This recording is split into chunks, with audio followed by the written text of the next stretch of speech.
కాలం మళ్ళీ వెనక్కెళ్తే చాలు. నా కథని నేను మళ్ళీ రాసుకుంటా.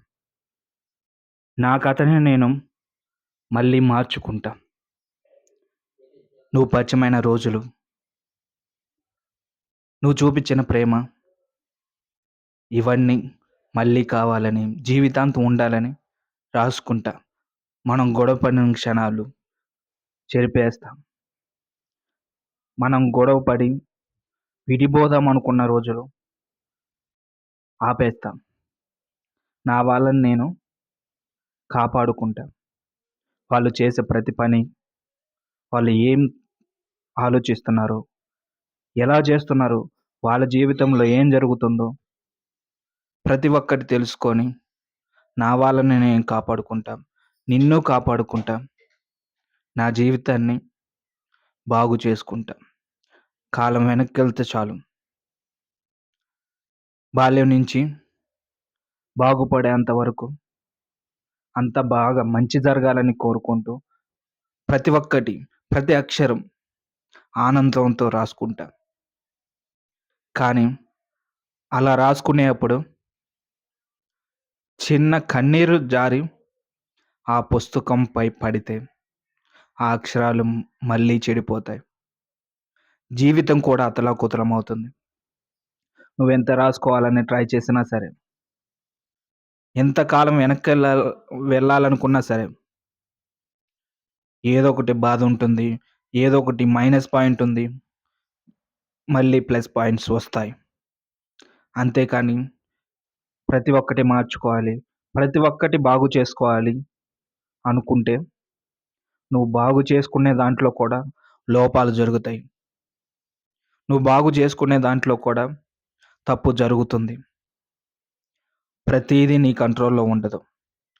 ప్రతీదీ నువ్వు అనుకున్నట్టు జరగదు. ఈ కాలం ఒక్కసారిగా ఆగిపోతే పుట్టేవాళ్ళు పుట్టరు, చచ్చేవాళ్ళు చావరు.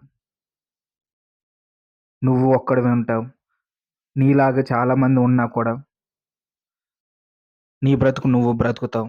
బోర్ కొడుతుంది. ఎందుకంటే మనుషులు ఎలా ఉన్నా బ్రతికే ఉంటారు. చావరు కాబట్టి ఎవడి పని వాడు చేసుకుంటాడు. తింటాడు, పడుకుంటాడు. తింటాడు, పడుకుంటాడు. తిని పడుకుంటే బోర్ కొట్టుకొని ఏముంటది? కాలం ఆగినా, ఎనక్కెళ్ళినా, ముందుకెళ్ళినా ప్రతి ఒక్కటి నీ చేతుల్లో ఉండదు. ప్రతి దాంట్లో తప్పులు జరుగుతూనే ఉంటాయి. జరిగిన తప్పును గుర్తించి సరిచేసుకుంటే జీవితం బాగుంటుంది. తప్పే జరగలేదని తప్పు మీద తప్పు చేస్తూ ఉంటే జీవితమే నాశనమవుతుంది. గుర్తుంచుకో.